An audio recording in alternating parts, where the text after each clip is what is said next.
What if I told you that every time you escape boredom or discomfort by checking your phone or any digital device, you slightly lower your tolerance to stress? When this compounds over time, what we get is a complete recipe for mental fatigue, diminished stress tolerance, which leads to burnout. You don't have to feel burnt out to be burnt out, by the way. Feeling burnt out and mentally fatigued just means that you're procrastinating a lot. You're unable to do hard things. You're chasing dopamine. You're choosing short-term pleasure over doing something that's hard in the moment but good for you over the long term. And this equals wasting your potential and just letting go of the person that you know you're supposed to be, letting your dreams slowly die. In this video, I'm going to give you a really practical guide to reset your dopamine levels, which over time is going to build a high stress tolerance, which equals having a resilient nervous system, feeling mentally strong, waking up and feeling motivated day to day to achieve your goals and do hard things, having trust with yourself, and generally just feeling happy. And this is what we want to achieve by resetting our dopamine levels, because when you have a high tolerance to stress, it means that you can withstand the feeling of boredom, discomfort, pain, which you need to feel in order to do the hard things you need to do before you can feel the pleasure from it. Before we jump into the reset plan, here are 3 really important points I want to share with you. These are going to help you really understand why we're doing what we're doing, and it will give you the motivation to follow through on it. First thing I want to discuss with you is the value of boredom. Boredom gets a bad rep. As soon as we hear I'm bored, we immediately go distract ourselves. And it's so easy today because we literally have 1,000 different distractions at the touch of our fingertips. So within seconds, you can distract yourself. You are literally never bored. But think about it this way. For 2.5 million years, for over 100,000 generations, we had nothing digital in our lives. So when we were bored, we literally just had to deal with it and then go find something else to do. But it wasn't this quick, easy way to distract ourselves. And boredom, research has actually found, it makes us more psychologically resilient and robust. It's actually really good for us. Your brain has 2 modes. It has focus mode and it has unfocus mode. Now you think when you're scrolling, watching TV, playing video games, anything digital, you feel like you're resting, right? But actually, anything outward, your brain is in focus mode. So if you're scrolling on your phone, you feel like you're winding down, you're exhausted from work, you're coming back, you're watching TV, you feel like you're relaxing, but your brain is actually putting in a huge amount of effort because it is in focus mode. Unfocused mode is when we're bored. Unfocused mode is inward, focus mode is outward. Anything we're giving our attention to outside of us, we're in focus mode. When we're bored, when we're in a mind-wandering state, which is a really important state, and we're bored, something called the default mode network, DMN, it's like this region in the brain, it gets switched on. And this is the region in our brain which finds solutions for us. So if you're looking for solutions in your life, if you're trying to think of content ideas, if you want to know how to build a business, if you want to know all these different things, this is when your brain finds solutions for you. This is when your brain finds inspiration for you. This is when your brain rebuilds its resources. So when you do work, you're more efficient and your output is greater. But when you wake up and you immediately start listening to something, right? You can think, oh, I'm being productive. I'm listening to an audiobook. I'm listening to a podcast. I'm always listening to something that's productive, right? So you're constantly, your focus is outward, or maybe you're just scrolling all day. Maybe you're not in the best of habits right now and you're watching TV. You're never with yourself. What's actually happening is your brain is putting a huge amount of effort. And like we discussed before, this leads to mental fatigue. So when you're constantly consuming, your brain is going to be lifting weights all day. So focus is like lifting weights, unfocus is rest. So how does your body grow stronger when you're constantly lifting weights and you never have a rest day? You need that rest day to grow and for your body to rebuild its resources, right? It's really important to realize that this is what leads to burnout. And like I said before, you don't need to feel burnt out to be burnt out. If you're just simply struggling to do hard things, it means your mind probably can't go through the pain of focusing or feeling that discomfort or boredom because it's been so trained to never feel bored. It's been so trained to be addicted to this focus outward mode. Okay, and this is where things get really interesting. So in part 2, tapping into your creative power. So for 100,000 generations, we had nothing digital in our lives. So all of those generations before us, what did they do when they were bored? They couldn't just go on YouTube. They couldn't just pick up their phone. They couldn't just distract themselves and watch whatever TV they wanted to watch, whatever show they wanted to watch, right? So what they'd have to do is they would just be bored. But then what happens when you're in a state of being bored is your brain finds solutions. And then you end up going and doing something more creative and productive with your time, which means your output is greater. And this book that I'm reading, it's called The Comfort Crisis by Michael Easter. He gives this really great example, which I want to share with you guys, on how humans develop the capacity for boredom. So look at it this way. Say there's caveman 1 and caveman 2. Okay, again, I don't know how to draw a caveman, so pretend that this is a caveman. This is caveman 1. He's got his like little club there that he's holding on to. Caveman 1 is a regular human being. He has the capacity to feel boredom. Caveman 2 doesn't have the capacity to feel boredom. So there are these bushes with berries on them, and caveman 1 is like, okay, it's my job to feed my family. I'm gonna go get these berries from a bush. So at the beginning of the bush, there's loads of berries. He's getting all of these berries. But then the berries are kind of running out. So in order to get the berries, he needs to like go really deep into the bush. He needs to put in a lot more effort to get 1 or 2 or 3 berries, right? In the beginning, the bush was full of berries, but he's picked most of them. So he gets a bit bored. He's like, this is boring. I'm having to put in a lot more effort to just get 1 or 2 berries. So then he goes to another bush. He goes to another bush and then another bush, and he picks loads of berries, right? Every time the easiest berries, he's picked them. He gets bored, he moves on to the next bush. So within an hour, he's picked about 2 pounds of berries. And then he's like, great, I have time. Let me go spear a little animal. Let me go get a little antelope for dinner. And his family eat a delicious meat for dinner. And then they have berries for dessert.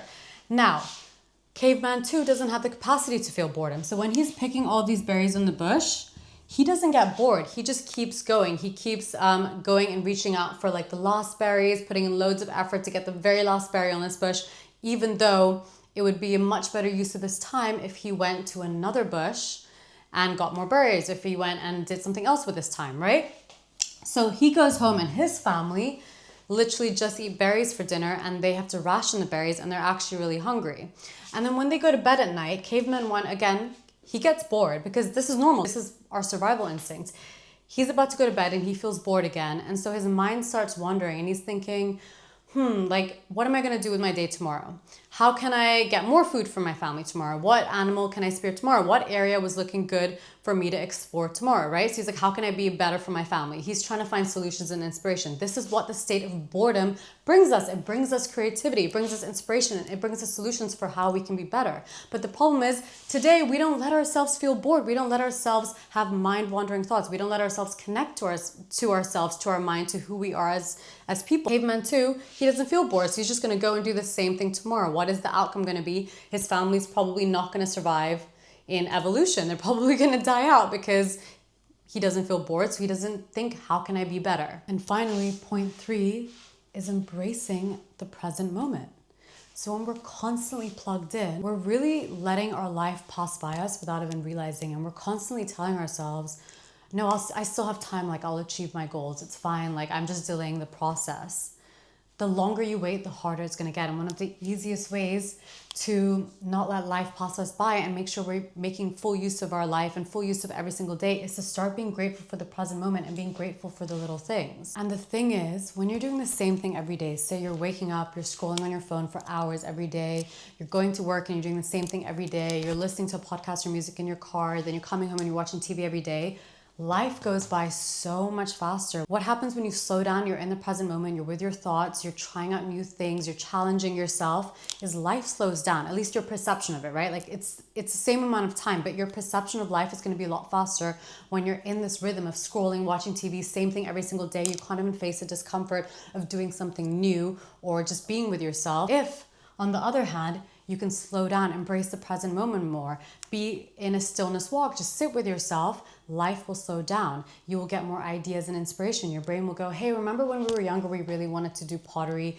or we really wanted to try martial arts? And then you'll be like, yeah, I'm gonna do it. And you'll start to learn new skills, or you'll be with yourself and you'll get loads of inspiration and creativity and ideas for posting content, or for starting a business, or for learning a new skill. Your perception of life will slow down because you're going to be making full use of your life and your time. Just remember, this isn't some hardcore 7-day dopamine detox program. What I'm going to be sharing with you is a lifestyle. This is a sustainable way to live every day so that we can tolerate boredom more, so that we can tolerate discomfort more, and that we can lean into pain a little bit more and do the hard things that we know needs to be done. But just remember, with everything that I'm sharing, all the action points, we're not here trying to never check our phones, never watch TV, completely cut ourselves off from tech. That's not possible. It is part of our lives, and it's actually really powerful and a great progress in human history to have all of this technology, but we need to create balance in our life. We need to make sure that we're in control and the devices aren't controlling us. There are two parts to the dopamine reset plan. The first part is tech detachment. Always remember that the quality of your day, whether you have the motivation and the willpower to follow through on your goals, is always determined by your nighttime routine the night before. If you are tired the next day, you're just going to lack the discipline to follow through and do the things you need to do. Discipline requires a lot of energy, and so we want to make sure we're as well rested as possible. On top of that, we don't want to set the tone for the next day by going to bed scrolling on our phones and waking up and scrolling on our phones. And it's important to realize that it's not because you lack discipline. There's been billions spent on research on how to make these devices super addictive. So if you have your phone in the bedroom with you, you will probably end up going on it and scrolling. And so I highly recommend, as a first step, to go to bed with your phone in another room. So 1 hour before bedtime, put your phone on airplane mode and leave it in another room. And honestly, just be with yourself. Like, if you need to watch TV or do something tech related for the first few weeks, fine, go for it. But eventually the goal is to be in bed and read a book or just journal or just be with our thoughts. Just 1 hour before bed, phone is on airplane mode, it's in another room, because then you're removing the distraction. If you keep it next to you and you tell yourself, I just won't go on it, you're going to be fighting a really hard game, because it's very difficult to have steel-like willpower, especially if you're used to going on it. You might literally just go on your phone to check the weather, and the next thing you know, you're scrolling, right? So we want to just remove the distraction, remove the temptation. So go to bed every night with your phone in another room. And I'm going to be a little bit harsh here, but if you are going to tell me that you can't do that because your phone is your alarm, then I'm going to tell you, just go buy an alarm clock. This is really important, because right now, if you're going to bed scrolling and you're waking up and you're scrolling, that is setting the whole tone for your day. You're doing the easiest thing as soon as you wake up. You're literally setting your dopamine baseline so high, and then it's going to be very hard to do hard things for the rest of the day. It's going to feel uncomfortable to go to bed without your phone and to wake up without it, but it means you don't have a choice in the morning. When you wake up in the morning, you're not going to have your phone next to you. You're going to be forced to get out of bed and do something different. You want to be implementing steps that are going to set the tone for the whole day. So making your bed. It doesn't have to be a long, difficult thing. It's just making your bed. Maybe you go outside, you open a window and you get morning light in your eyes. Maybe you say 3 things that you're grateful for. You just want to implement a few steps in before you check your phone. If you need your phone to listen to an audio of some sort to fall asleep, I get it, because I have been there. But all of these steps that we're going to be implementing with embracing silence and tech detachment, within a few days, your brain is going to be so much more comfortable with silence that you will find yourself falling asleep to silence, and you'll find yourself falling asleep a lot easier, a lot quicker, and you'll be achieving a lot more restful, deep sleep as well. So just stick with it and challenge yourself to go to bed without your phone. Next thing is we want to implement barriers with our phone. I think one of the most common things we see today is phone addiction. If your phone is next to you, you are going to go on it. If you go on to check one app, what a lot of us end up doing is we have this rhythm, this muscle memory of going and checking Instagram and Snapchat and TikTok. And let me check my emails, let me check my messages, let me go on this thing. We're in this very distracted realm in our minds, and we're unable to lean into boredom and actually just be with ourselves. So barriers is you want to be implementing screen time limits. Whichever kind of phone you have, you want to be implementing screen time. So maybe it'll be during the day while you're at work from 9 to 5. Maybe it's in the evening to prevent scrolling on your phone from 8 p.m. to 8 a.m. I really like using this app called Opal. I just use the free version. It implements a lot of barriers so that I can't access my apps during the day without having to go through a bunch of different loopholes. Now, if you're really serious about your goals, if you really envision a better life for yourself, a different life for yourself, you want to put yourself out there more, you want to be a more confident person, you want to actually follow through on what you're saying, you want to be posting content regularly, and you get very distracted by these apps, then I really recommend that you just log out. Remove the distraction. Just like we said, instead of trying to build steel-like willpower and discipline to not go on the apps, Just implement a barrier and remove the distraction. So log out of Instagram, log out of TikTok, log out of Snapchat, log out of YouTube. If you find yourself just going on your computer and the first thing you do is go on YouTube mindlessly, because a lot of these things have become mindless for us now, just log out so that when you go on it, you're like, oh, I'm logged out, I have to log in. Oh yeah, I remember I shouldn't be doing this. And if you're really serious and you're not using these apps to make money, so if you're actually not using any of these social apps to be making money, but you're just consuming content, then I would recommend just delete them.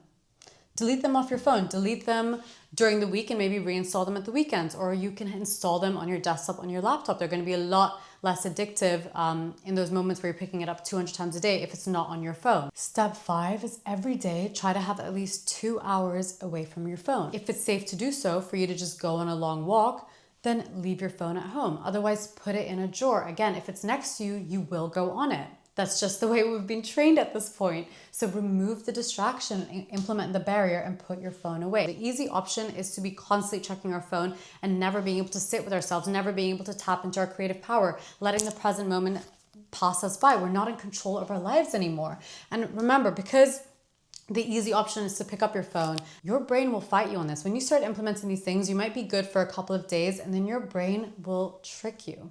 Your brain will do everything it can to keep you the same.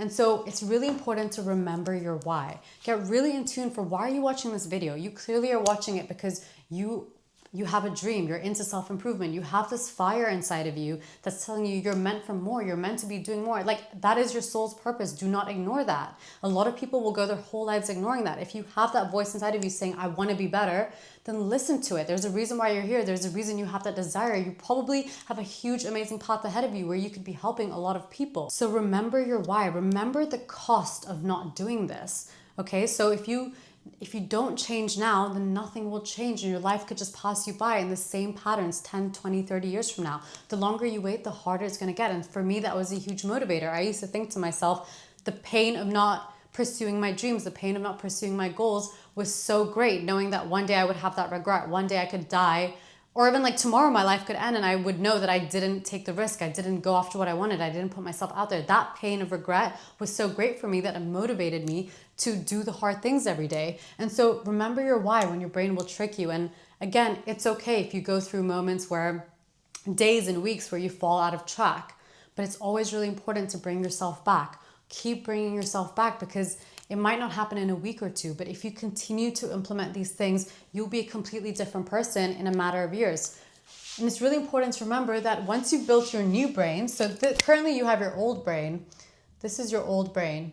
Once you start doing these things and you're more detached from tech, you get used to doing hard things every day, you're going to be building your new brain.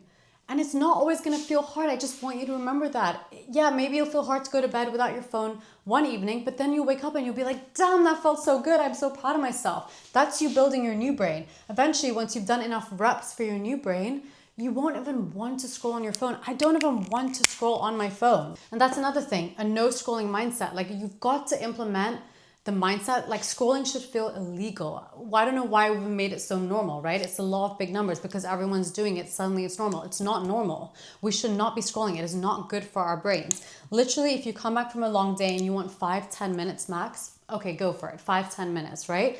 But the whole scrolling for hours, that feeling normal to us, we now want to train our brain. Scrolling should be illegal. Honestly, it should feel just wrong. Because once you train your brain, it will feel like that. You genuinely won't want to. Now, if I try to scroll my phone for a long time, it hurts my brain.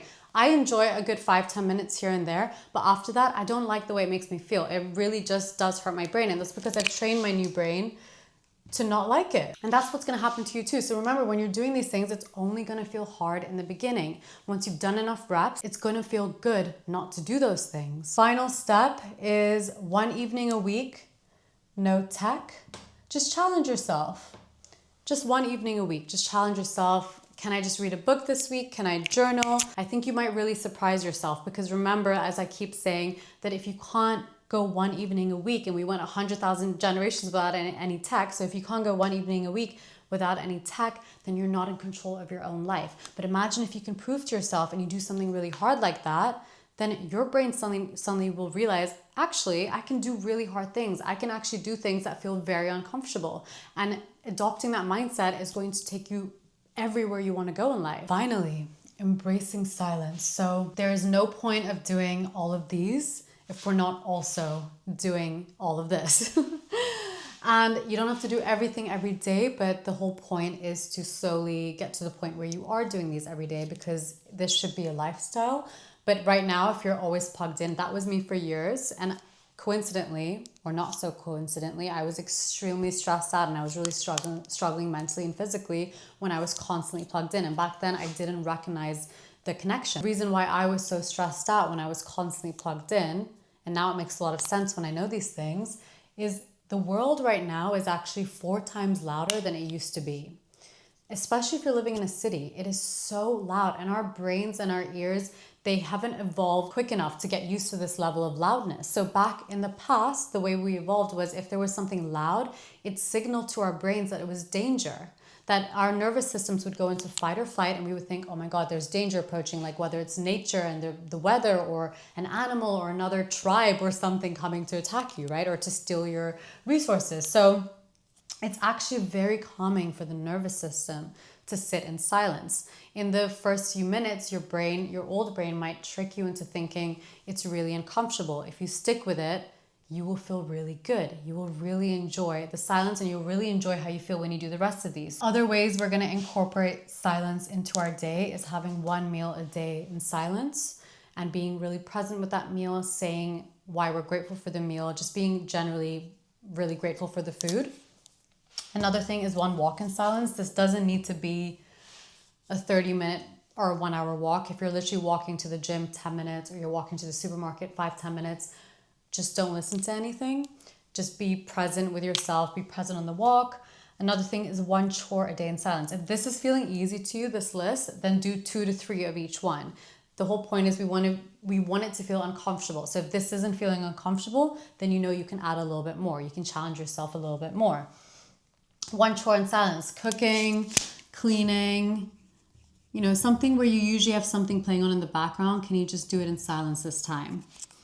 And most importantly, that I wanted to put in is at least once a week, if you can, is to go on a long nature walk. So it's important to remember we evolved in nature, and they've found that if you go on a long nature walk, so there's so many benefits of being in nature. We literally evolved in nature, and there's been studies on where people go in nature and they literally, their blood pressure drops, their stress levels drop, their heartbeat regulates. It's so healing for us to be in nature. But if you're going for a nature walk and you have something coming into your ears, you don't get those benefits anymore, right? Like you just don't get as many of those benefits. So nature walk, like with a friend, with a partner, or by yourself, but not listening to anything, not listening to music, podcasts, nothing. They found the benefits can come for as little as a 10-minute walk a day. So if you have a park near you and you can go on a 10-minute nature walk a day, huge benefits in silence. Even that can make such a difference to your day. What I want you to do is really build that self-awareness muscle, because what I've realized with myself and so many others is as soon as we are waiting for something, so say you're in a queue, say you're just like feeling that quick sense of boredom, we immediately take our phones out. It's literally like the most mindless habit ever that we've all become victims of. And so now when you're waiting for something, say you're standing in the queue for something, you're just like in a line, you're waiting for an appointment, you're sitting on a bus, you're just waiting, right? Don't go on your phone. Because I always find, still up to this day, I'll immediately go reach for my phone, and then I stop myself and I say, let me just be present. Why can't I just sit here and be present? There's absolutely nothing for me to check on my phone. And guess what? Scientists have found that daily stressors like waiting and queues and lines, they actually improve our resistance to some brain disease. So the more stressors like this that we can implement, it's actually really good for us. It's really good for preventing long-term disease and illness. And remember, once you're in a rhythm of doing these things and you're training your brain to lean into the discomfort, the most uncomfortable thing you need to do is the most important. So do the hard work. You know what you have to do. Do the hard work. Sit with yourself for 2 hours and research and read that book and learn and do what you need to do to become the person that you know you have to be. That is the hardest thing. Eventually, not scrolling and implementing these steps is going to become easy, but there's no point creating that space in your mind and letting your mind wander and becoming a more creative person if you're not doing the hard work at the end of the day. So I hope that helps. Let me know which one you think is going to benefit you the most, or which one you think you're going to struggle with the most, Or if you've already been implementing these and you've been finding some benefit, please let me know. I'd love to hear. Otherwise, I hope you found the video helpful. If you're on this journey, then I'm really excited for you. I'm really proud of you. Keep going, keep building that new brain, and I'll see you in the next video.